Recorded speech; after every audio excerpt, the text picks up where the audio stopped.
నమస్తే, welcome to Bharat spice channel. నేను ఇవాళ మీకు ఒక మంచి వంట చూపిస్తున్నానండి. కొబ్బరి పాలతోటి బిర్యానీ చేస్తున్నానండి. బిర్యానీ అనొచ్చు, లేదంటే పలావ్ అనొచ్చు, మీ ఇష్టం. చాలా కమ్మగా ఉంటుందండి. అందులోనూ మట్టి పాత్రలో చేశారంటే అది టేస్ట్ అయితే అదిరిపోతుంది. అలాగే మట్టి పాత్రలో చేసేది ఎంతో ఆరోగ్యానికి మేలు చేస్తుంది. పచ్చి కొబ్బరిలో ఎన్నో విలువలు ఉన్నాయండి ఆరోగ్యానికి సంబంధించి. కాల్షియం అనేది పాలల్లో కంటే కూడా పచ్చి కొబ్బరి పాలల్లో మీకు అధికంగా కాల్షియం అనేది ఉంటుంది. మీరు రెగ్యులర్గా తినండి, పిల్లలకి తినిపించండి. ఆరోగ్యానికి ఆరోగ్యం అనమాట. ఇలా ఒక పెద్ద టెంకాయ తీసేసుకున్నాను. దాన్ని ముక్కలుగా కట్ చేసుకుని మిక్సీలో వేసుకుందాం కొంచెం కొంచెంగా.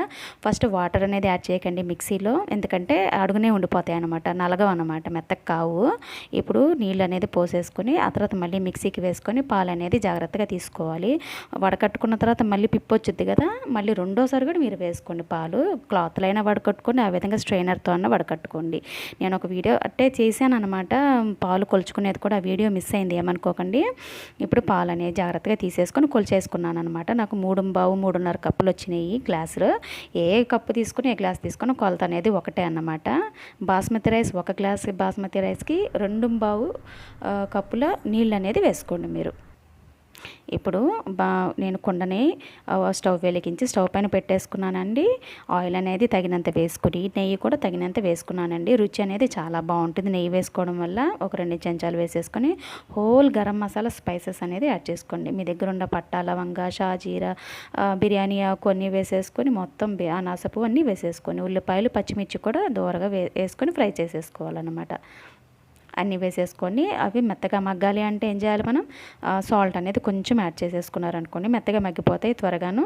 ఇప్పుడు అల్లం వెల్లుల్లి పేస్ట్ ఉంది కదా, ఒక పెద్ద చెంచాతో ఒకటి వేసేసుకుంటున్నాను అనమాట. మీరు తీసుకునే బియ్యాన్ని బట్టి మీరు అల్లం వెల్లుల్లి పేస్ట్ వేసుకోవాల్సి ఉంటుందండి. అడుగంటు పోతూ ఉంటుందన్నమాట కుండలో, అందుకే కొంచెం అలా గీగుతూ ఉండాలా. ఇప్పుడు ఏంటంటే ఈ ధనియాల పొడి 1 చెంచా వేసేసుకొని అలా కలుపుకోవాలండి. మంచి స్మెల్ వస్తుంది ధనియాల పొడి వేసుకున్నా కూడా మీకు. పచ్చిమిర్చి అనేది ఘాటుకి సరిపడా వేసుకుంటున్నాం కాబట్టి కారపొడి లాంటివి వేయకండి, టేస్ట్ బాగుండదు. ఇప్పుడు పాలు అనేది నేను 3.5 కప్పు, నాకు 3.5 కప్పు వేసుకుంటున్నానండి. అన్నీ వచ్చే కొలుచుకున్నాను నేను.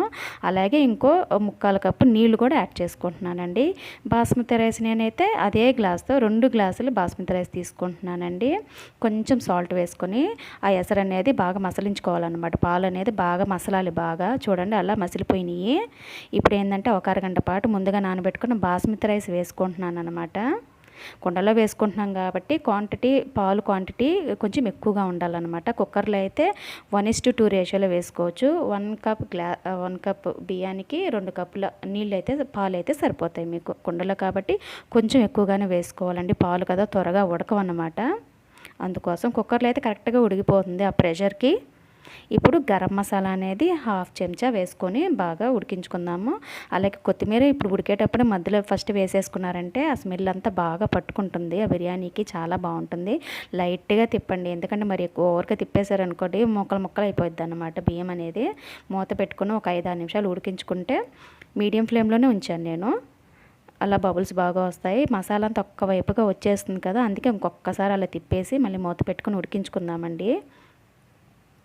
అడుగంటి పోతుంది అన్నమాట కుండలో, అందుకే కొంచెం జాగ్రత్తగా చిన్నగా కలుపుకుంటూ ఉంటాను.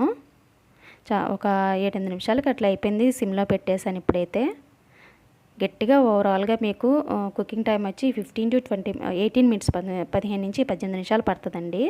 అలా ఆ పాలన్నీ కూడా ఆవిరైపోయిన తర్వాత మీరు స్టవ్ ఆఫ్ చేసుకొని చివరగా కొత్తిమీర చల్లేసుకోవడమేనండి. అంతేనండి, కమ్మని బిర్యానీ రెడీ అయిపోయిందండి. సబ్స్క్రైబ్ చేసుకొని లైక్ చేయండి వీడియో నచ్చితే. Thank you.